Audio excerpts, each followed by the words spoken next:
నంద్యాల పట్టణంలోని నిశాంత్ భవన్లో సీనియర్ సిటిజన్ల హక్కుల రక్షణపై స్టాంపు రైటర్లతో ప్రత్యేక అవగాహన సదస్సు నిర్వహించారు.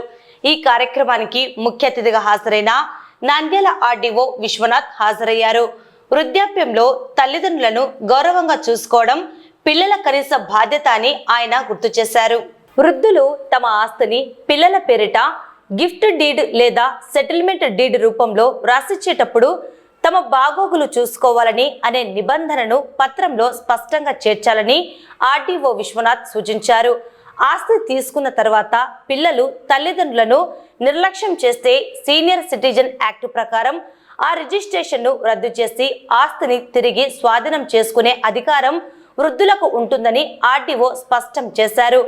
డాక్యుమెంట్లు రాసే సమయంలో స్టాంపు రైటర్లు కేవలం ఫీజులకే పరిమితం కాకుండా వృద్ధుల ప్రయోజనాల దృష్ట్యా వారికి చట్టపరమైన అవగాహన కల్పించాలని కోరారు. ఈ కార్యక్రమంలో నంద్యాల మండల తహసీల్దార్ శ్రీనివాసులు, రెవెన్యూ అధికారులు, స్టాంపు రైటర్లు మరియు సీనియర్ సిటిజన్ సంఘాల ప్రతినిధులు పాల్గొన్నారు. అందరికీ నమస్కారం. ఈరోజు నంద్యాల పట్టణంలో సీనియర్ సిటిజన్ వెల్ఫేర్ యాక్ట్ 2007 సంబంధించి అవేర్నెస్ క్యాంపు రిటైర్డ్ ఎంప్లాయీస్ అలాగే డాక్యుమెంట్ రైటర్లతో కలిపి తహసీల్దార్ కార్యాలయంలో ఏర్పాటు చేయడం జరిగింది.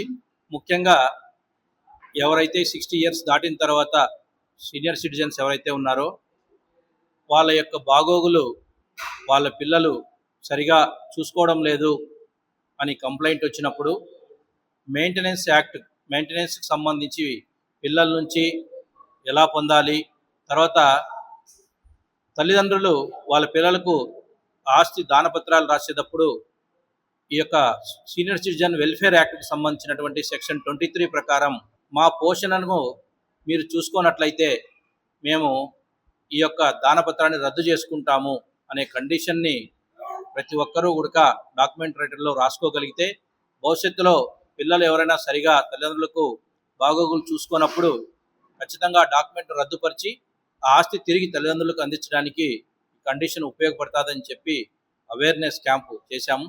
అలాగే ఇక్కడ రిటైర్డ్ ఎంప్లాయీస్ ఎవరైతే ఉన్నారో వాళ్ళందరూ కూడా నంద్యాల పట్టణంలో ఒక సీనియర్ సిటిజన్ వెల్ఫేర్ కమిటీ లాగా ఏర్పడి ఎవరైనా సరే ఈ సీనియర్ పిల్లల నుంచి నిరాధారణకు గురైనటువంటి తల్లిదండ్రులు ఎవరైతే ఉన్నారో వాళ్ళ బాగోగులు చూసుకోవడానికి ట్రిబ్యునల్ ఆశ్రయించడానికి తగిన న్యాయ సహాయం కావచ్చు లేదా మాట సహాయం కావచ్చు ఇదన్నీ చేయడానికి రిటైర్డ్ ఎంప్లాయీస్ అందరూ కూడా ముందుకొచ్చారు. ఇది నిజంగా వాళ్ళందరినీ కూడా అభినందించిన విషయం.